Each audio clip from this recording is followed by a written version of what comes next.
Hello friends, welcome to special techno channel. Guys, vacancy को निकाला गया है ऑर्डिनेंस फैक्ट्री कानपुर की तरफ से। अब ध्यान दीजिएगा, जो ऑर्डिनेंस फैक्ट्री कानपुर ने दो वैकेंसी को निकाला है। यहां पर एक रिक्रूटमेंट नहीं है, दो रिक्रूटमेंट एक साथ ओपन करे हैं। और सबसे बड़ी बात, ये जो वैकेंसी है केवल ऑर्डिनेंस फैक्ट्री कानपुर की नहीं है, इसके अंतर्गत फील्ड गन फैक्ट्री कानपुर की भी वैकेंसी है, एसएएफ की भी वैकेंसी है। यानी कि जो कानपुर में तीनों फैक्ट्रियां, उन तीनों फैक्ट्रियों की वैकेंसी यहां पर शामिल है। और इस पूरी भर्ती प्रक्रिया को ओएफसी कंप्लीट कराने वाला है। अब कई सारे स्टूडेंट्स कंफ्यूजन में हैं कि फॉर्म कैसे अप्लाई करना है, एज लिमिट क्या है, अलग अलग फैक्ट्री की वैकेंसी है तो कैसे पोस्टिंग होगी। इस वीडियो में हम ए टू जेड सभी कुछ डिस्कस कर रहे होंगे, आपके ऑल कंफ्यूजन यहां से दूर हो जाएंगे। और कई सारे स्टूडेंट्स दूसरे फॉर्म को दूसरे फॉर्म में भर रहे हैं, यानी कि अलग अलग एडवर्टाइजमेंट के अलग अलग एप्लीकेशन फॉर्म है। यदि आपने वहां पर मिस्टेक करी तो आपका एप्लीकेशन फॉर्म रिजेक्ट हो सकता है, तो उस चीज को समझना भी बेहद जरूरी है। देखिए, सबसे पहले यहां पर आप लोग देख पा रहे होंगे एक नोटिस आपको नजर आ रहा है, और ये जो नोटिस है वो आयुध निर्माणी कानपुर यानी कि ऑर्डिनेंस फैक्ट्री कानपुर की तरफ से 12 मार्च 2026 को निकाला गया था। ये जो ऑर्डिनेंस फैक्ट्री कानपुर है वो यूनिट है advance weapon and equipment India limited की। Advance weapon and equipment India limited एक डीपीएसयू है। जैसे कि आपको पता है, ऑर्डिनेंस फैक्ट्री को 7 डीपीएस में तब्दील किया है, और उन्हीं में से एक डिफेंस पब्लिक सेक्टर यूनिट हमारी advance weapon and equipment India limited है, और इसकी एक यूनिट हमारी ऑर्डिनेंस फैक्ट्री कानपुर है, यानी कि इसी के अंतर्गत ये आती है। यहां पर देखो, इस नोटिस को थोड़ा सा समझिएगा। ये नोटिस में इन्होंने काफी चीजें क्लियर करी हैं। सबसे पहले आपको समझ में आना चाहिए, ये नोटिस ऑर्डिनेंस फैक्ट्री कानपुर की तरफ से पब्लिश किया गया है, और ये बोल रहे हैं कि हमने दो एडवर्टाइजमेंट निकाले हैं। पहला एडवर्टाइजमेंट नंबर आपको यहां पर मिल जाता है, जो कि 2026/01 है, और दूसरा एडवर्टाइजमेंट आपको यहां पर मिल जाता है जो कि 2026/02 है। क्लियर है? इन दोनों एडवर्टाइजमेंट में फर्क क्या है? देखिए, जो एडवर्टाइजमेंट 1 है उसमें जो टोटल नंबर ऑफ पोस्ट निकाली गई है 116, यानी कि 116 पोस्ट के लिए वैकेंसी को निकाला है। और ये 116 जो पोस्ट हैं उसमें से ओएफसी के लिए 100 पोस्ट है, यानी कि ऑर्डिनेंस फैक्ट्री कानपुर के लिए 100 वैकेंसी है, यानी कि 100 कैंडिडेट पोस्टिंग करे जाएंगे ऑर्डिनेंस फैक्ट्री कानपुर में, और 16 कैंडिडेट को पोस्ट किया जाएगा फील्ड गन फैक्ट्री कानपुर में। क्लियर है? और ये जो 116 पोस्ट है वो सारी की सारी post machinist semi skill trade की हैं। वहीं पर जो दूसरा एडवर्टाइजमेंट है जिसमें 35 पोस्ट को निकाला गया है, उन 35 पोस्ट को इस तरीके से डिवाइड किया। ये जो 35 पोस्ट है वो ऑर्डिनेंस फैक्ट्री कानपुर की नहीं है, ये जो है एसएएफ की 31 पोस्ट है, और एफजी के फील्ड गन फैक्ट्री कानपुर की 4 पोस्ट है। तो इस तरीके से यहां पर दूसरे एडवर्टाइजमेंट में 35 पोस्ट को निकाला है। जो दूसरा एडवर्टाइजमेंट है जिसके अंतर्गत 35 पोस्ट ओपन करी है, वो अलग अलग ट्रेड के कैंडिडेट वहां पर अप्लाई कर पाएंगे। अलग अलग वैकेंसी, हम सभी वैकेंसी को समझ रहे होंगे। मुझे उम्मीद है कि सबसे पहले आपको ये चीज क्लियर हो गई होगी। अब डिटेल से एक एक एडवर्टाइजमेंट को आपको क्लियर करते हैं, जिससे कि सारी चीजें आपकी क्लियर हो सके। सबसे पहले यहां पर आप लोग ये जो एडवर्टाइजमेंट देख रहे हो, यहां पर हम बात कर रहे हैं 2026/02। 2026/02 में जो टोटल नंबर ऑफ पोस्ट है वो कितनी है? 35 टोटल नंबर ऑफ पोस्ट है।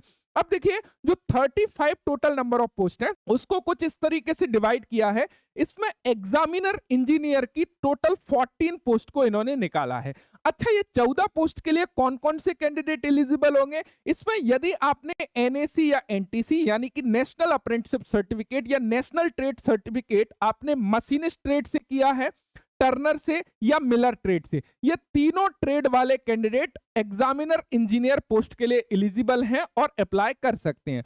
दूसरी, इलेक्ट्रोप्लेटर के लिए एक पोस्ट निकाला है। यदि आपने आईटीआई या अप्रेंटिस इलेक्ट्रोप्लेटर से किया है, आप अप्लाई कर सकते हैं। ध्यान रखिएगा, यहां पर अप्रेंटिसशिप कंपलसरी नहीं है, सबसे बड़ी बात। यानी कि केवल और केवल आपके पास में यदि एनटीसी सर्टिफिकेट है, नेशनल ट्रेड सर्टिफिकेट है, तब भी आप एलिजिबल हो। साथ साथ में यहां पर कोई प्रेफरेंसेस भी सेट नहीं किए हैं। ऐसा कोई जरूरी नहीं है कि आपके पास अप्रेंटिस है या नहीं है, आपके पास अप्रेंटिस ऑर्डिनेंस फैक्ट्री से है या अदर जगह से है, उनसे कोई मतलब यहां पे नहीं रखा गया है। अभी हम लोग सिलेक्शन प्रोसेस में भी इस बात को समझ रहे होंगे। सेकंड, यहां पर देखो इलेक्ट्रोप्लेटर की 1 पोस्ट है, मशीनिस्ट की यहां पर 3 पोस्ट है। आप जिस भी पोस्ट में अप्लाई करोगे उस पोस्ट से आपका आईटीआई कंप्लीट होना चाहिए। जैसे कि एग्जामिनर के लिए इन ट्रेड में से किसी भी ट्रेड में आपकी आईटीआई कंप्लीट है, अप्लाई कर सकते हो। इलेक्ट्रोप्लेटर से इलेक्ट्रोप्लेटर में, मशीनिस्ट से या मशीनिस्ट में, हीट ट्रीटमेंट ऑपरेटर से है तो हीट ट्रीटमेंट ऑपरेटर में अप्लाई करोगे। फिटर से यदि आपने आईटीआई किया है तो फिटर जनरल पोस्ट में अप्लाई करोगे। इलेक्ट्रीशियन वायरमैन वाले यहां पर इलेक्ट्रीशियन वायरमैन में अप्लाई कर सकते हैं। वेल्डर की यहां पर 4 पोस्ट निकाली गई हैं। अब देखो सबसे बड़ी बात क्या है, जो मशीनिस्ट ट्रेड के कैंडिडेट हैं वो यहां पर 02 एडवर्टाइजमेंट में तो अप्लाई करेंगे ही, इनके लिए सेपरेट एक और एडवर्टाइजमेंट निकाला गया है जो है हमारा 01 एडवर्टाइजमेंट। अब उस 01 एडवर्टाइजमेंट को यदि हम लोग देखने लगे, ये है 01 एडवर्टाइजमेंट। देखो इसके अंतर्गत केवल एक ही ट्रेड की वैकेंसी है जो कि है मशीनिस्ट सेमी स्किल्ड पोस्ट। यहां पे टोटल मशीनिस्ट की वैकेंसी है 116। अब सवाल उठता है क्या मशीनिस्ट वाले दोनों एडवर्टाइजमेंट में अप्लाई कर सकते हैं? जी हां, बिल्कुल कर सकते हैं, क्योंकि दोनों एडवर्टाइजमेंट सेपरेट हैं। आपको सेपरेट एप्लीकेशन फॉर्म को फिल करना होगा। सेम आपको अलग अलग एप्लीकेशन फी पे करनी होगी यदि आप एप्लीकेशन फी के लिए एलिजिबल है उस कंडीशन में। यहां पर देखो ट्रेड वाइज वैकेंसी, चूंकि एक ही ट्रेड है मशीनिस्ट की, तो 116 वैकेंसी मशीनिस्ट की ही है। यहां पर कैटेगरी वाइज ब्रेकअप आप देख सकते हो कि किस कैटेगरी की कितनी नंबर ऑफ पोस्ट यहां पर है। जैसे कि यूआर की 49 पोस्ट है, एससी की 17 पोस्ट है, एसटी की 8 है, ओबीसी की 31 पोस्ट है, ईडब्ल्यूएस की यहां पर आप देखोगे 11 पोस्ट है, पीएच वालों के लिए भी वैकेंसी है, सर्विस एक्स सर्विसमैन के लिए, एंड यहां पर प्लेस ऑफ पोस्टिंग में ओएफसी में 100 पोस्ट है एंड एफजीके में 16 पोस्ट है, जो ऑलरेडी हम लोग यहां पे देख चुके हैं। अब देखिए ये तो हो गया दोनों ही वैकेंसी के ब्रेकअप की बात। ये जो दोनों वैकेंसी है ना, उनमें जो भी रूल रेगुलेशन है बेसिकली वो सेम है। यहां पर जैसे कि फिक्स टर्म कॉन्ट्रैक्ट, जैसे कि आपको पता है कि ये जो वैकेंसी है फिक्स कॉन्ट्रेक्चुअल बेसिस पर होती है।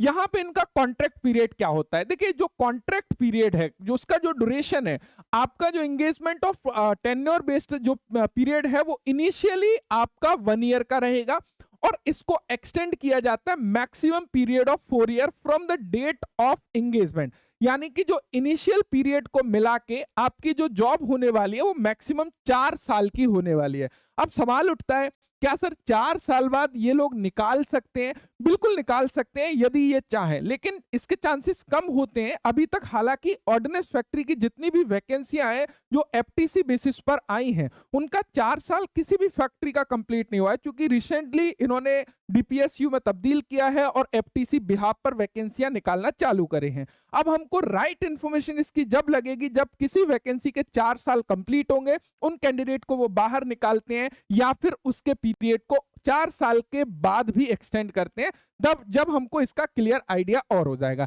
यहां पर समझिएगा एसेंशियल क्वालिफिकेशन। देखिए एसेंशियल क्वालिफिकेशन एज पर एसआरओ, जो अभी न्यू एसआरओ इनका आया है, उस एसआरओ के अंतर्गत इन्होंने डिसाइड किया है कि जो क्वालिफिकेशन है उसमें 10th क्लास कंप्लीट और 10th के बाद में नेशनल ट्रेड सर्टिफिकेट यानी कि एनटीसी केवल और केवल आईटीआई एनसीबीटी से आपने करी है, या फिर आपके पास में नेशनल अप्रेंटिसशिप सर्टिफिकेट है। जरूरी नहीं है कि एनएसी होना चाहिए, आप डायरेक्ट आईटीआई वाले जब भी अप्लाई कर सकते हैं, या आपने डायरेक्ट 3 ईयर का अप्रेंटिसशिप किया है जब भी आप अप्लाई कर सकते हैं। यानी कि दोनों सर्टिफिकेट में से कोई भी सर्टिफिकेट आपके पास है, आप एलिजिबल हैं और अप्लाई कर सकते हैं। उसके अलावा देखो यहां पर यदि हम लोग एज लिमिट की बात करने लगे तो आपकी जो एज लिमिट है वो 18 से 35 साल रखी गई है और लास्ट डेट से आपकी एज को काउंट किया जाएगा। यहां पर रिलैक्सेशन मिल जाएगा यदि आप कैटेगरी से हो। यदि एससी एसटी कैंडिडेट हो 5 साल की छूट मिल जाएगी अपर एज लिमिट में।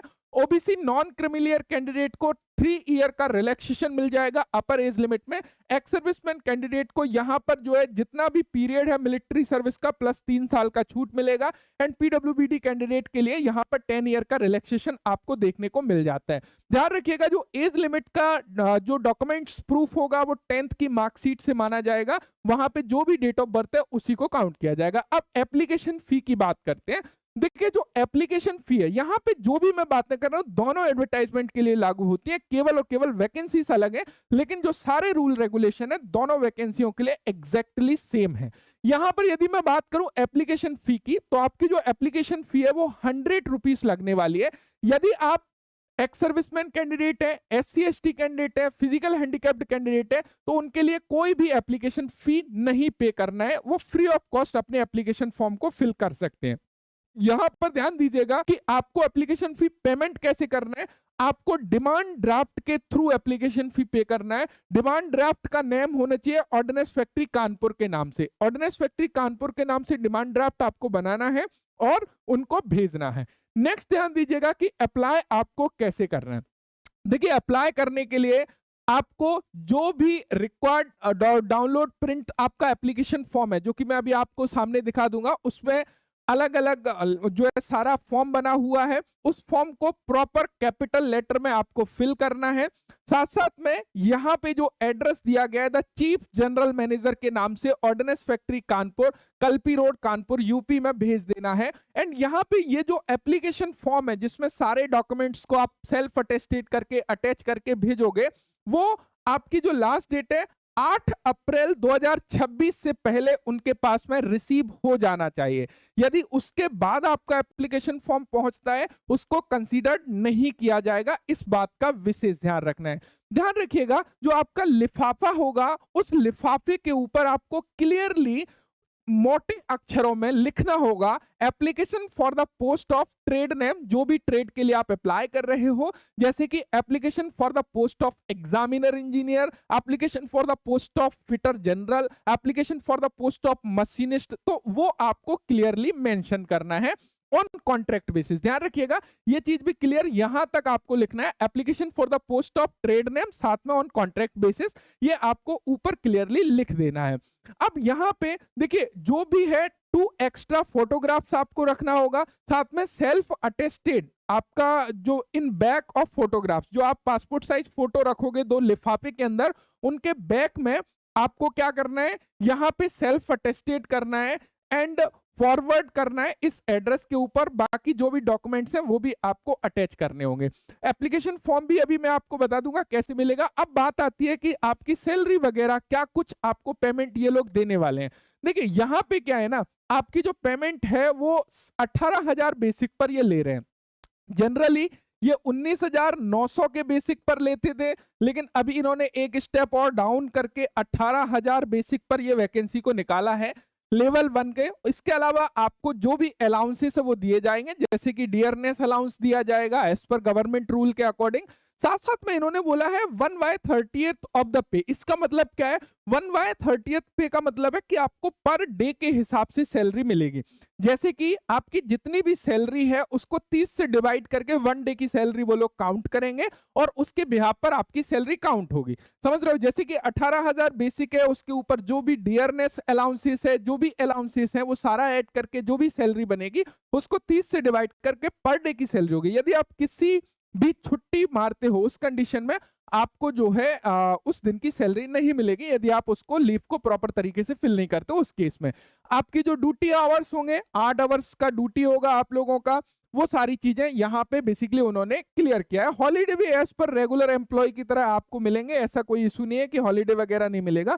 सबसे बड़ी बात देखो, कई जगह पर जैसे कि अभी हम जीसीएफ की बात करें, जीसीएफ में अभी प्रॉब्लम आ रहा है क्वार्टर से रिलेटेड, कि उनको क्वार्टर भी नहीं दे रहे, एचआरए भी नहीं दे रहे, लेकिन यहां पर क्लियरली उन्होंने मेंशन किया है कि आपको हाउस रेंट अलाउंस भी पेड किया जाएगा इन केस आप क्वार्टर कंपनी आपको प्रोवाइड नहीं करती है उस कंडीशन में। देखो, यदि कंपनी के पास में क्वार्टर अवेलेबल है तो आपको क्वार्टर में रहना पड़ेगा। यदि क्वार्टर कंपनी देने में असमर्थ है, उस कंडीशन में आपको एचआरए यानी कि हाउस रेंट अलाउंस पेड करेगी कंपनी, तो ये अच्छी बात है। यहां पर देखिएगा, यहां पर बोला गया है कि आपका जो इंक्रीमेंट है एनुअली 3% लगेगा एज पर गवर्नमेंट रूल, ये ध्यान रखिएगा। एंड आपकी जो परफॉर्मेंस है वो इंडिविजुअल तरीके से फिक्स टर्म एम्प्लॉयमेंट के हिसाब से हाफ ईयरली बेसिस पर जो एवेल्यूएट किया जाएगा, यानी कि हर 6 महीने में आपकी परफॉर्मेंस को देखा जाएगा। यदि आपकी परफॉर्मेंस खराब होती है तो उसको सुधारने का 3 महीने का मौका दिया जाएगा और उसके बाद आपका इंक्रीमेंट जो 3% लगता है वो आपके बेसिक में लगेगा। ध्यान रखिएगा, यदि आपकी परफॉर्मेंस अच्छी नहीं रहती है, लड़ाई झगड़े या कुछ भी चीजें होती है, तो 15 दिन का नोटिस पीरियड देके भी आपको कंपनी निकाल सकती है। इस बात का ध्यान रखिएगा। साथ साथ में यहां पर बेसिकली जो है कंपनसेशन एम्प्लॉय कंपनसेशन एक्ट 1923 के अंतर्गत आपको रखा है। यानी कि कंपनी के अंदर यदि काम करते वक्त आपका कोई एक्सीडेंट हो जाता है तो कंपनसेशन एक्ट 1923 के थ्रू आपको जो है कंपनसेशन भी दिया जाएगा, आपकी फैमिली को कंपनसेशन दिया जाएगा यदि आपकी इनकेस डेथ हो जाती है उस कंडीशन में। देखो वर्किंग आवर्स की बात करें, आपकी 8 आवर्स की ड्यूटी होगी, 8 घंटे की, और मैक्सिमम वीक में 6 दिन ड्यूटी होगी। यानी कि टोटल जो वर्किंग आवर्स होंगे वीक के 48 आवर्स आपके वर्किंग डे होंगे। यानी कि जो सैटरडे को रेगुलर एम्प्लॉय का हाफ डे होता है वो हाफ डे नहीं होगा, यानी कि पौने 45 घंटे वर्किंग आवर्स नहीं होंगे वीक के। आपके जो वीक के वर्किंग आवर्स होंगे 48 आवर्स होंगे। सैटरडे भी आपका फुल डे यानी कि 8 आवर्स ड्यूटी आपको करना पड़ेगी। जॉब स्पेसिफिकेशन में एज पर रिक्वायरमेंट जो भी यूनिट में आप जा रहे हो उसके अकॉर्डिंग रहेगा। सबसे इंपॉर्टेंट है मोड ऑफ सिलेक्शन, कि हमारा सिलेक्शन कैसे होने वाला है। यदि हम एलिजिबल हैं और फॉर्म को अप्लाई करते हैं तो सिलेक्शन कैसे होगा, यहां पर समझिएगा। This is the very very most important section. देखिए जो सिलेक्शन है कैंडिडेट का वो आपके जो मार्क्स हैं एनसीबीटी में, यानी कि नेशनल ट्रेड सर्टिफिकेट जो आपके पास में उसमें, और प्रैक्टिकल टेस्ट दोनों से लिया जाएगा in the order of merit. यहां पे ध्यान रखिएगा मेरिट बनेगी आपकी। सबसे पहले ध्यान दीजिएगा जो कट ऑफ परसेंटेज है वो उसके हिसाब से ट्रेड टेस्ट के लिए कॉल करेंगे। यानी यदि आपके आईटीआई में अच्छे नंबर हैं तो आपको ट्रेड टेस्ट के लिए बुला लिया जाएगा। और जो ट्रेड टेस्ट है वो ऑर्डिनेंस फैक्ट्री कानपुर में ही बेसिकली रहेगा। एंड ट्रेड टेस्ट आपका ऑर्डिनेंस फैक्ट्री कानपुर में होगा। ये जो वेटेज लेंगे ना 80% वेटेज होगा आपके आईटीआई के नंबर का और 20% वेटेज होगा आपके प्रैक्टिकल का। लेकिन मान के चलिए किसी स्टूडेंट से केवल अप्रेंटिसशिप किया है, उस कंडीशन में उसके अप्रेंटिस के मार्क्स देखे जाएंगे। यदि किसी कंडीशन में स्टूडेंट्स ने आईटीआई प्लस अप्रेंटिस किया, उस कंडीशन में उसके आईटीआई के मार्क्स को देखा जाएगा। ध्यान रखिएगा। एंड ध्यान रखिएगा जो भी कैंडिडेट है वो ट्रेड टेस्ट वगैरह उसके हिसाब से मेरिट उनको बनेगी, और उस मेरिट में आने के बाद में आपका डॉक्यूमेंट वेरिफिकेशन होगा। डॉक्यूमेंट वेरिफिकेशन में उतने ही कैंडिडेट को बुलाया जाएगा जितनी नंबर ऑफ वैकेंसी है। इन केस यदि किसी कैंडिडेट का डॉक्यूमेंट में कुछ गड़बड़ पाई जाती है, वो एलिजिबिलिटी क्राइटेरिया को फुलफिल नहीं करता है, उस कंडीशन में मेरिट के हिसाब से जो नीचे वाला स्टूडेंट है उसको बुला लिया जाएगा।